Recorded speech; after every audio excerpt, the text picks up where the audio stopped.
જૂનાગઢમાં યોજાનાર મહાશિવરાત્રિના મેળાની તૈયારીઓ શરૂ થઈ ગઈ છે ત્યારે આગામી 5 થી 8 માર્ચ સુધી યોજાનારા 4 દિવસનો મેળો સ્થાનિક ધંધા રોજગાર માટે આશીર્વાદરૂપ છે, જેમાં રિક્ષા ચાલકોને રોજગારી મળી રહે તે માટે જૂનાગઢ પોલીસ અને આરટીઓ દ્વારા સ્થાનિક રિક્ષાઓમાં સ્ટીકર લગાવવામાં આવ્યા છે।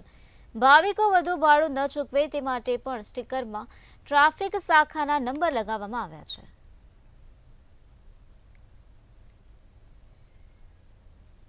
रिक्शा चालकों पासेथी तेमना लाइसेंस, मेडिकल वीमो, इन्श्योरन्स पॉलिसी आ उपरांत एमना तमाम डॉक्यूमेंटो चेक करी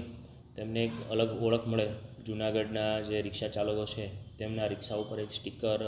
जिल्ला ट्राफिक पोलीस द्वारा छे ए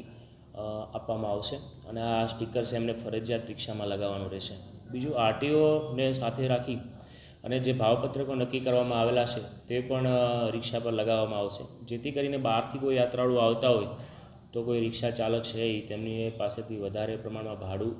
લઈ ના શકે। અને જો આવી આરટીઓ દ્વારા પોલીસ દ્વારા લાયસન્સ ધારકોને જવા દેવાના અને એનાથી ઘણો બધો ફાયદો થાય કે જે કંઈ આવારા તત્વો હોય આ તે કંઈ હોય એનાથી જે એવિડન્સ ધરાવતા લોકોને જવા દે અને ઘણી બધી સમસ્યા દૂર થાય એને ધ્યાનમાં રાખી અને અમારી સાથે પોલીસની સાથે અમારી મિટિંગ થઈ અને એ એક સારો એવો મેસેજ જાય એવી વાત છે। અને ભાડાપત્રક પણ આરટીઓ દ્વારા મળ્યું છે, લોકોમાં ખોટા મેસેજ ના જાય અને ખોટી કોઈ ભાડા વધારે ના લઈ શકે એવું આરટીઓ દ્વારા પણ એક ભાડાપત્રક છાપવામાં આવ્યું છે।